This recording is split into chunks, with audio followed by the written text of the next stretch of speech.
एक बार रमेश उदास होकर घर के एक कोने में बैठा हुआ था। जब उसके पापा ने उसके परेशान होने का कारण पूछा तो उसने कहा कि पापा, मुझे लगता है कि मेरी जिंदगी की कोई कीमत नहीं है।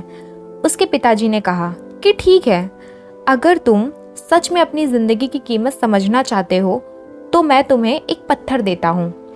इस पत्थर को लेकर तुम बाजार चले जाना, और अगर कोई तुमसे इस पत्थर की कीमत पूछे तो कुछ मत बोलना, बस अपनी 2 उंगली ऊपर कर देना। रमेश अपने पापा के कहने के मुताबिक बाजार गया और कुछ देर उस पत्थर के साथ बैठा रहा। कुछ ही देर बाद एक बूढ़ी औरत रमेश के पास आई और उससे पत्थर की कीमत पूछने लगी। वो लड़का चुप रहा और बस उसने अपनी 2 उंगलियां ऊपर कर दी। तभी वो औरत बोली, 200 रुपए? ठीक है, मैं ये पत्थर तुमसे खरीदना चाहती हूँ। वो बच्चा उस बूढ़ी औरत की बात सुनकर बिल्कुल हैरान रह गया। रमेश पूरे रास्ते ये सोचता रहा कि ये पत्थर उस बूढ़ी औरत को कहीं भी मिल जाता, लेकिन वो मुझे इसके लिए 200 रुपए देने को तैयार है। रमेश घर पहुंचकर अपने पापा के पास गया और बोला कि पापा, मुझे आज बाजार में एक बूढ़ी औरत मिली थी जो मुझे इस पत्थर के 200 रुपए देने के लिए तैयार थी। उसके पापा ने जवाब दिया कि ठीक है, इस बार तुम इस पत्थर को म्यूजियम लेकर जाना, और अगर कोई तुमसे इसकी कीमत पूछे तो पहले की तरह कुछ मत बोलना, बस अपनी 2 उंगली ऊपर कर देना। अब रमेश म्यूजियम में गया, जहां एक आदमी की नजर उसके हाथ में रखे पत्थर पर पड़ी। उस आदमी ने उस पत्थर को की कीमत पूछी तो रमेश बिल्कुल चुप रहा और बस अपनी 2 उंगली ऊपर कर दी। तभी वो आदमी बोला, 20,000 रुपए? ठीक है, मैं तुम्हें इस पत्थर के 20,000 देने के लिए तैयार हूँ, बस ये पत्थर तुम जल्दी से मुझे दे दो। वो लड़का इस बार भी हैरान था। वो घर पहुंचकर अपने पापा से कहा कि पापा, मुझे म्यूजियम में एक आदमी मिला था जो मुझे इस पत्थर के 20,000 रुपए देने के लिए तैयार था। अब रमेश के पापा ने कहा कि अब मैं तुम्हें एक आखिरी जगह भेज रहा हूँ, तुम्हें वहां एक कीमती पत्थरों की दुकान पर जाना है, और अगर वहां भी तुमसे कोई इस पत्थर की कीमत पूछे तो कुछ मत कहना, बस अपनी 2 उंगलियां ऊपर कर देना।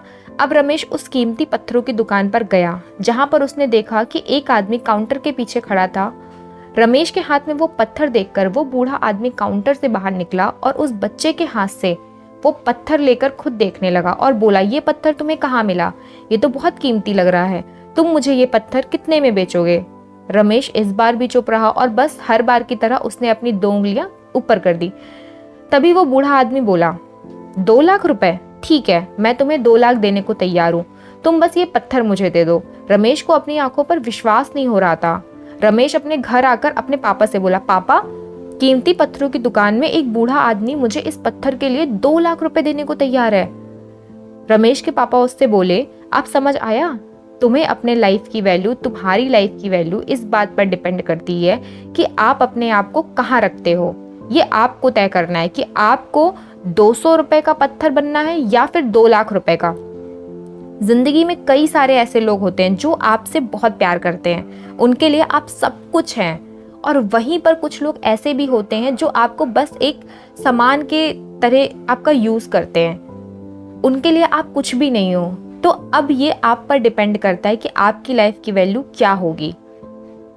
आई होप आपको ये वीडियो अच्छी लगी होगी, आपको भी समझ में आई होगी कि आपकी वैल्यू क्या है। शायद आप खुद नहीं जानते कि आपकी लाइफ की वैल्यू क्या है, लेकिन जब आप अपनी वैल्यू करना शुरू कर दोगे ना, तब सामने वालों को भी आपकी वैल्यू समझ में आएगी। सो आई होप आपको मेरी ये वीडियो अच्छी लगी होगी। वीडियो अगर अच्छी लगी है सो वीडियो को करना है लाइक, शेयर एंड कमेंट। अगर आप चैनल पर न्यू है तो चैनल को करना है subscribe. Bye bye, take care, हंसते रहिए, मुस्कुराते रहिए।